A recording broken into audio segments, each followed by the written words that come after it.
Hello everybody, मेरा नाम शिव मिश्रा है और बेसिकली आज हम लोग इस टॉपिक पे डिस्कस करेंगे। जैसे मेरा ये हमेशा मानना है कि क्रिमिनल केस में अगर आप डिफेंस साइड से हैं या फिर आपके अगेंस्ट में कोई भी क्रिमिनल केस है, तो मैं हमेशा ये बात मानता हूँ कि अच्छा डिफेंस लॉयर वही है जो बेहतर तरीके से इफेक्टिव क्रॉस एग्जामिनेशन कर पाए। लेकिन एक चीज़ मैं आपको और भी ध्यान दिलाना चाहता हूँ कि सिर्फ अच्छा क्रॉस एग्जामिनेशन करना डेफिनेटली आपको एक होटल की तरफ लेके जाता है और ये बहुत ज़्यादा ज़रूरी है। हर एक क्रिमिनल डिफेंस लॉयर जो होते हैं वो इसके लिए बहुत मेहनत भी करते हैं और मेरा भी ये व्यक्तिगत रूप से मानना है कि एक effective cross examination criminal time में होना बहुत ज़्यादा ज़रूरी है, जिससे कोर्ट के सामने सही बातें आए। क्योंकि मैं आपको ये भी बता दूं कि अगर आप इनोसेंट हैं लेकिन फिर भी अगर आपने इफेक्टिव क्रॉस एग्जामिनेशन नहीं किया है, तो अगर आप इनोसेंट हैं फिर भी आपको कन्विक्शन होने की पॉसिबिलिटी बहुत ज़्यादा होती है। इसलिए मैं आपको हमेशा मैंने आपको बताया भी और ये बातें बिल्कुल सही है कि आपको हमेशा एक अच्छा क्रिमिनल डिफेंस लॉयर आपको रखना चाहिए। क्यों रखना चाहिए? क्योंकि वो इफेक्टिव और बेहतर क्रॉस एग्जामिनेशन करके आपको बेहतर रिजल्ट दिला सकता है। लेकिन एक और चीज़ है, क्रॉस एग्जामिनेशन पहले देखिए, गवाही कोई विटनेस आता है कोर्ट में टेस्टिमनी देता है, तो सबसे पहले उसका प्रोसिक्यूशन, अगर मैं बात करूं जो व्यवहारिक रूप से, तो पहले प्रोसिक्यूशन क्या करता है, जिस पार्टी का गवाह होता है वो पार्टी उसकी उसको टेस्टिमनी रिकॉर्ड कराती है। जैसे प्रोसिक्यूशन अपने विटनेस को प्रोड्यूस कर रहा है, तो प्रोसिक्यूशन का जो विटनेस होगा वो पहले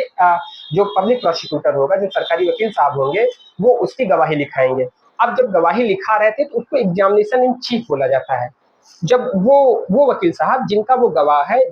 वो अगर गवाही जब लिखाते हैं तो एग्जामिनेशन इन चीफ होता है। बाद में दूसरे जो वकील साहब होते हैं जो अपोजिट पार्टी के होते हैं, जैसे मान लीजिए डिफेंस लॉयर मैं हूँ या फिर डिफेंस लॉयर जो होते हैं, वो उस विटनेस का, जो प्रोसिक्यूशन का विटनेस है, जब उसकी बातें कंप्लीट हो जाती हैं, मतलब जिसे एग्जामिनेशन इन चीफ कहा जाता है, जब वो बातें कंप्लीट हो जाती हैं तो अपोजिट पार्टी को उसकी सच्चाई जानने के लिए उसको क्रॉस एग्जामिनेशन करने की अपॉर्चुनिटीज मिलती है। तो उसे कहा जाता है क्रॉस एग्जामिनेशन। क्रॉस एग्जामिनेशन का मतलब ये है कि जो विटनेस ने जो सरकारी वकील साहब ने जो बातें लिखाई हैं, अगर उनका जो गवाह हो, सरकारी वकील या डिफेंस साइड में भी आप देखेंगे, जो जो जिस पक्ष का जो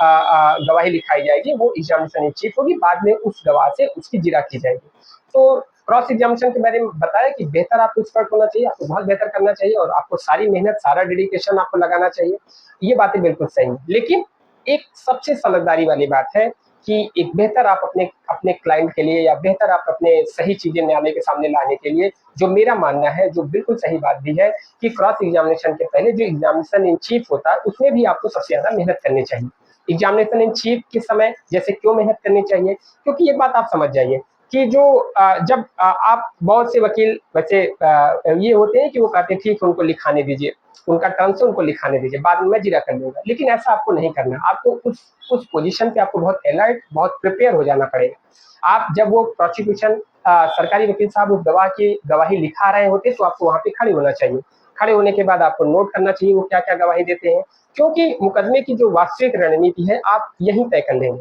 गवाह क्या बोला उसको आप नोट करते रहेंगे और वो सारी चीजें आप कंसिडर कर लेंगे। क्योंकि एक चीज और मैं आपको बताऊं, जो कंट्राडिक्शन है, जैसे आप पहले से प्रिपेयर किए रहेंगे एफआईआर में उन्होंने क्या कहा। अगर मैं क्रिमिनल केस के बारे में बात बताऊं, एफआईआर में उन्होंने क्या कहा, पुलिस को स्टेटमेंट दिया 180 के समय या पहले की सीआरपीसी के हिसाब से 161 का स्टेटमेंट दिया। अगर उनका 164 का सीआरपीसी के हिसाब से उनका मजिस्ट्रेट के सामने बयान हुआ, या फिर प्रेजेंट टाइम में 183 बीएनएसएस का जो बयान हुआ, या फिर जो डॉक्टर के समय उन्होंने कुछ चीजें बताई, एवं दैट इनक्वेस्ट रिपोर्ट के समय जो उन्होंने बताया होगा, तो उन सारी चीजों को जब आप प्रिपेयर किए रहते हैं, जब गवाही होती है, अगर वो इंप्रूवमेंट करते हैं, मतलब नई बातें कोर्ट के सामने बताते हैं, तो डेफिनेटली आप उसको प्रिपेयर हो जाएंगे। तो लेकिन जब आप एग्जामिनेशन चीफ में रहते हैं तो एक तरीके से आप अपने केस की पूरी प्रिपरेशन करते रहते हैं, और जो ओमिशंस है, जो नई बातें वो बता रहे हैं, जो पहले के प्रीवियस जो रिकॉर्ड बयान है उसमें नहीं है, जो कंट्राडिक्शंस है, वो चीजें आप भली भांति नोट कर लेते हैं और वो चीजें आपके केस के प्रिपरेशन के लिए बहुत बेहतर होता है। दूसरी चीजें क्या है कि cross examination, examination in chief, re examination के पैटर्न में जो इंडियन एविडेंस एक्ट है या भारतीय साक्ष्य अधिनियम जो बीएसए है, उसमें एक प्रोसीजर बताया गया, एक प्रिंसिपल बताया गया है। जैसे एग्जामिनेशन इन चीफ के समय जो प्रोसिक्यूशन होता है, जो प्रैक्टिकली देखा जाता है और जो चीजें हैं, उसका ये राइट नहीं है। अगर कोर्ट परमिट करे और तब की बातें हैं, या फिर डिफेंस काउंसिल अगर उसको ऑब्जेक्शन ना रचे तब की बातें छोड़कर, मतलब उसके पास ये अथॉरिटी नहीं है कि वो लीडिंग क्वेश्चन पूछ पाए। और प्रैक्टिकल अप्रोच में मैं आपको सच-सच बात बता रहा हूँ कि जो ट्रायल कोर्ट की जो वास्तविक स्थिति है, उसमें सरकारी वकील साहब लीडिंग क्वेश्चन पूछ के सारे गवाह को एग्जामिनेशन इन चीफ में लिखा देते हैं, जबकि ऐसा नहीं होना चाहिए। जब आप वहाँ पे खड़े रहेंगे, आप उसको ऑब्जेक्शन रेज़ करेंगे, तो डेफिनिटली ये बातें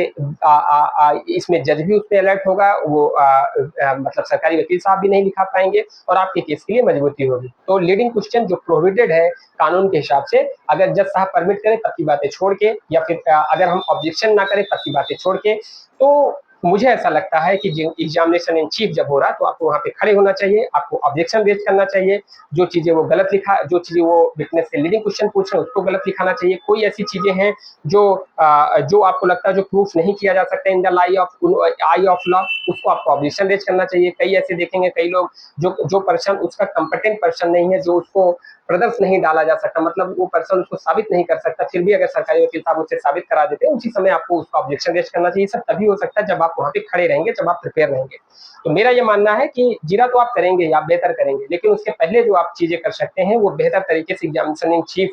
का सही तरीके से कानून के हिसाब से आप करेंगे तो आपको रिजल्ट बेहतर मिलेगा। एक चीजें और है, जब आपकी गवाही होती रहती है तो आप डेफिनेटली देख लेते हैं विटनेस किस टाइप का है, क्योंकि विटनेस से तो वकील साहब पहली बार मिल रहे होते हैं, जनरली ऐसा नहीं है कि ज्यादातर केसेस में विटनेस तो पहली बार, तो विटनेस का जो हाव भाव है, उसका जो उसको किस बात पे गुस्सा आता है, कैसे खुश है या ज्यादा जानकार है या पढ़ा लिखा है, कम पढ़ा लिखा है, उसको कितनी जानकारी, जब वो एग्जामिनेशन इन चीफ होता है तो उसके हाव भाव से, उसके बॉडी लैंग्वेज से आप मनोवैज्ञानिक रूप से उसके थिंकिंग थॉट प्रोसेस के बारे में आप जान लेते हैं। तो आपको उससे क्रॉस एग्जामिनेशन में जब आप उसे देखे रहेंगे, जब आप उसको समझे रहेंगे, तो आपको थोड़ी सी आसानी होगी। इसलिए भी आपको बेहतर तरीके से एग्जामिनेशन इस चीज के समय आपको प्रिपेयर होना चाहिए। अच्छा, ये बातें हम लोगों ने बिल्कुल सुना है कि क्रॉस एग्जामिनेशन एक आर्ट है, उसमें ये चीजें ज्यादा ध्यान देना होता है कि हमको विटनेस से क्या सवाल नहीं पूछना है। सारे सीनियर्स यही कहते हैं, सारे अच्छे जजेस ये चीजें कहते हैं और ये बातें बिल्कुल सही है। लेकिन क्या सवाल आपको नहीं पूछना है, जब आप एग्जामिनेशन इन चीफ लिखाया जा रहा है, जब आप नोट करते रहते हैं, तो जो चीजें आपको नहीं पूछना उसको आप क्रॉस कर देते हो, उसको मतलब कट कर देते हो, उसको आप उसके निशान लगा देते हैं, इन सारे इस टॉपिक के बारे में मुझे कोई सवाल नहीं पूछना है। ये भी एक बहुत बड़ी चीज है। ये तभी हो सकता है, कौन सा सवाल आपको नहीं पूछना, जब आप वहाँ पे उसकी गवाही हो रही है तो आप उसको नोट करते रहेंगे। तो इस तरीके से आपके पास एक क्लियर चीजें हो जाएंगी कि मुझे इस टॉपिक इस स्टेटमेंट में इससे क्रॉस एग्जामिनेशन करना, इससे उत्तर लेना, बाकी चीजों को स्किप करना है। अगली चीजें क्या है कि क्रॉस एग्जामिनेशन